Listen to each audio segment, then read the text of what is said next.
Good morning, Donald Trump. I hate to break it to you, but it's not a nightmare. That's right. In this breaking story, the Supreme Court just wrecked Donald Trump's morning with the worst Christmas gift. How's it going, everybody? Hunter Avallone here with Occupy Democrats. Welcome back to another video.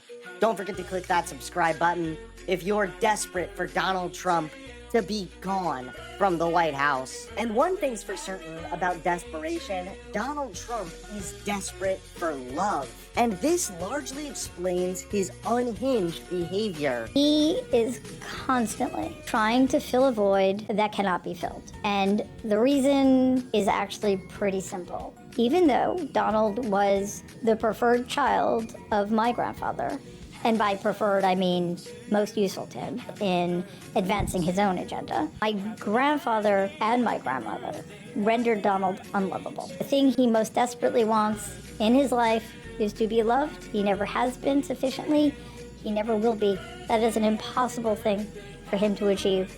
So everything else, the money, the power, putting his name on everything, that is all in service to filling a black hole that is unfillable. And I think if we can take a step back and detach ourselves from the horrors this man has committed and continues to commit, that is a tragedy to say about another human being. And the truth of the matter is that because of that, his needs will never be met, and he can never grapple with them in a real way because he's just a terrified little boy who cannot face the truth about himself. All of us are suffering. He doesn't have any conscious awareness of that, but he certainly understands it on a deep unconscious level. And still, Trump is so out of control, even British media is taking notice. If it emerges that it's true, that in some way, not necessarily Donald Trump himself, but people working on his behalf are attempting to cover up his involvement here.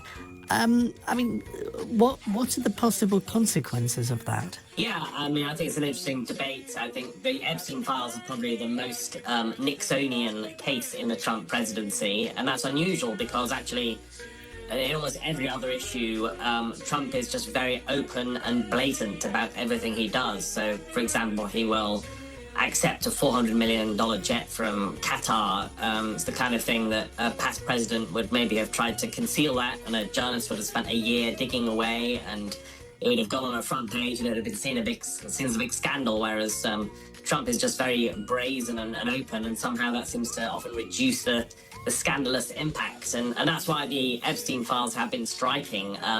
He has behaved much more like a traditional politician with something to hide. But now, Trump's morning just went sideways as the Supreme Court gave him the worst Christmas gift.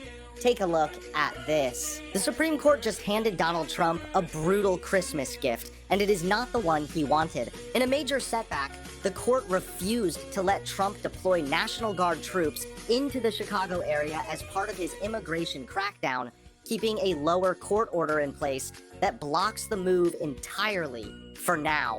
And here is the key line from the court itself. The government failed to identify any legal authority that would allow the military to execute the law in Illinois. In other words, Trump tried to send troops into a major American city, and even this conservative Supreme Court said no. The ruling comes after Trump claimed he needed the Guard to respond to so-called violent resistance, but judges found no evidence of rebellion, no emergency, and no justification for militarizing the streets. Only 3 justices dissented, while the majority, including Trump appointees, refused to back him. Illinois Governor J.B. Pritzker called it a win for democracy, warning that Americans should not live in fear of masked agents and military deployments ordered by a president with no legal authority. This is not just a loss in Chicago, it sets a warning shot nationwide. Even this court is drawing a line. And for Trump, on Christmas week, that line could not be clearer. Thanks so much for watching. Please click that like button and subscribe to Occupy Democrats so that you can stay informed and help us stop Donald Trump.